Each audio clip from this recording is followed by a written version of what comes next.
અને ગ્રામજનો, આ કથાનું આયોજન મારા પિતૃના મોક્ષાર્થે કરવામાં આવેલું. મારા સ્વર્ગસ્થ બાપુજી શ્રી નાની બાપા, દિવાળીબા અને રોજીભાઈના મોક્ષાર્થે આ કાર્યક્રમ કર્યો.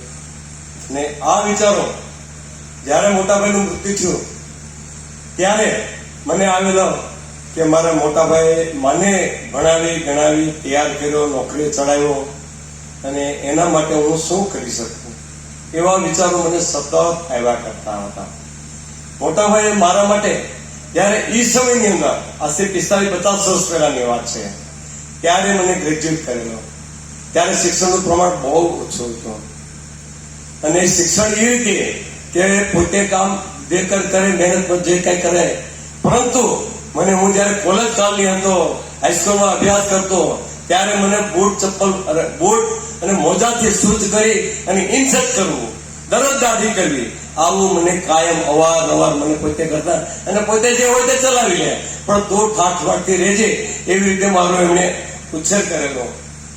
તેમના અવસાન પછી મારા ભાભીની જવાબદારી સાચવવાની જવાબદારી મારી આવી પડી. ભાભીને મેં કાયમ માટે, જ્યારે ભાઈનું મૃત્યુ થયું, અવસાન થયું, ત્યારથી મેં એને એક માતા તરીકે સ્વીકાર કર્યા છે. મારા ભાભીને ક્યારેય પણ દુઃખ લાગે એવું મેં કૃત્ય આજે 43 વર્ષની અંદર ક્યારેય કર્યું નથી.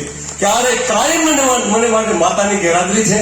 મને એમ થયું કે આજ મારી માતા છે, અને માતા તરીકે મને પ્રેમ આપે છે. કાયમ એટલો પ્રેમ મને વરસાવે છે કે મને એમ લાગે કે મારી ભાભીની પણ મારી મા છે, એવો મને મારી ભાભીએ મને પ્રેમ આપ્યો છે.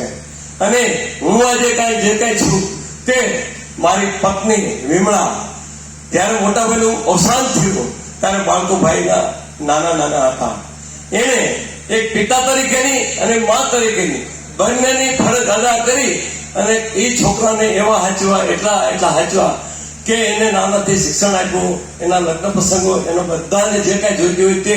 મારે એક દીકરો છે અને ભાઈના 2 દીકરા છે. તે કાયમને માટે કોઈ સવાલ પૂછે કે તમારે કેટલા દીકરા, તો મારી પત્ની કાયમને માટે એવું જ કે મારે 3 દીકરા છે.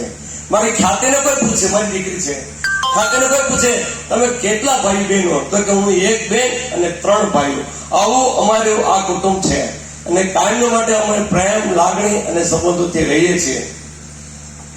આ સપ્તાહના આયોજનને એક જોકે આથી આ વિચારો મને આવ્યા 35 વર્ષ પહેલા, પણ ત્યારે એવી મારી પરિસ્થિતિ નહોતી કે હું સપ્તાહનું આયોજન કરી શકું. પણ વિચારો ખરા કે મારા ભાઈએ મને આ રીતે ભણાવ્યો, ગણાવ્યો, અને એના ઋણમાંથી મુક્ત થવું તો મારે શું કરવું જોઈએ, ભાઈને રાજી કરવા હોય તો મારે શું કરવું જોઈએ. ત્યારે મનોમંથન વિચાર કર્યો કે આમના માટે તો હૈયત તો છે નહીં.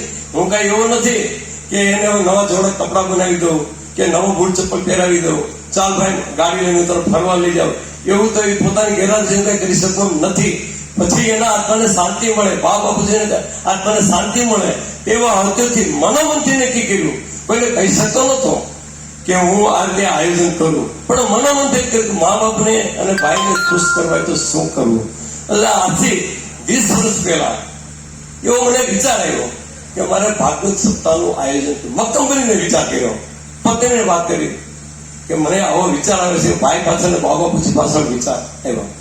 પછી પ્રત્યેક તો બહાર ભણતો હતો, 10મું ભણતો, કદાચ 9 કે 10મું ભણતો હતો, ત્યારે પ્રત્યેકને વાત કરી ખાનગીમાં, પ્રત્યેક એક સપ્તાહનું આયોજન કરવું છે. પરંતુ આ વાત હું, તું અને તારી મમ્મી 3 જ જાણીએ. સંજોગોવશાત સપ્તાહનું આયોજન ન થાય મારાથી, તો મોટા ભાઈને કેમ થાય કે કાકા વાતો કરતા હતા, સપ્તાહનું તો કઈ કરતા નથી. એટલે એવા હેતુથી મેં આ વાત ખાનગી રાખી અને મારા મનોમનથી અમે 3 જણા સંકલ્પ કર્યો કે આપણે આપણા જયારે અનુકૂળતા પડશે ત્યારે સપ્તાહનું આયોજન કરશું. હવે એક વખત એવો કાર્ય બન્યું, આજથી 15 વર્ષ પહેલાની આ ઘટના છે, પુરાવા મારી પાસે છે. ભવિષ્યવાણી એટલે શું? અમે પિતૃતર્પણ માટે, મોટા ભાઈના આપવાના કલ્યાણ માટે અમે નર્મદાના કિનારે એક તર્પણ વિધિ કરવા ગયા હતા. ત્યારે ત્યાં રાજુ દાદા કરીને તારાપુરના ભૂદેવ હતા, અને એમણે ત્યારે અમે રમેશભાઈ, મુકેશભાઈ, આખો પરિવાર બેઠો હતો. ત્યારે વાત કરી એમણે મને કે ભોળાભાઈ તમને એક વાત કહું.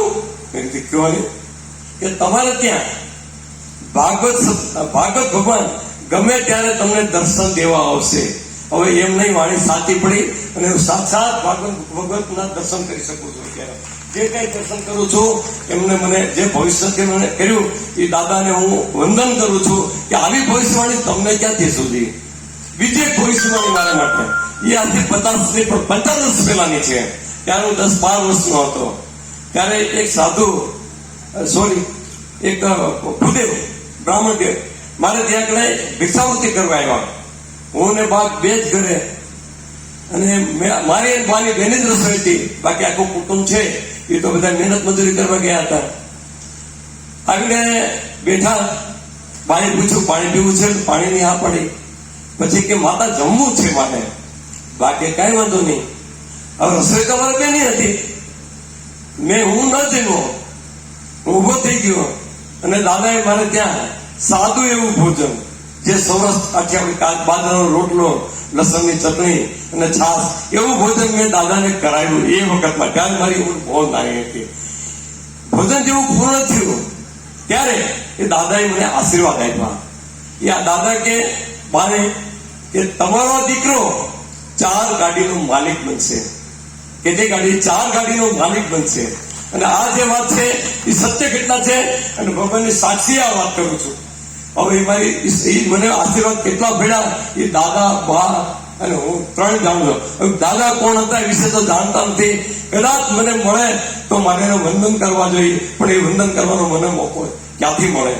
આજ્ઞાનું પાલન કરે છે. આજે આજની તારીખે મારો રમેશ, મુકેશ ખાલી 2 શર્ટ લેવા હોય કે 2 પેન્ટ લેવા હોય તો કે કાકા હું પેન્ટ લઉં. હું કોઈ ના લઈ લે. કાકા એક ગાડી તો છે 2 વ્હીલ મારી પાસે, બીજી લઈ લઉં. હું કા લઈ લે. એટલે મને પરમિશન લેવાય કોઈ પણ જાતનું કાર્ય કરતા નથી. અમે જયારે ધંધો તો ભેગો કરીએ છીએ કાયમ માટે, અમે હિસાબ કિતાબ કરીએ જયારે 31 વાત પૂરતી જાય ત્યારે અમારો હિસાબ ફક્ત ને ફક્ત 1 મિનિટ ચાલે છે. એટલે 1 મિનિટની અંદર અમે અમારો હિસાબ પરિપૂર્ણ કરીએ છીએ અને આ રીતે અમે કાકો ભત્રીજો અને અમારો પરિવાર આ રીતે રહીએ છીએ.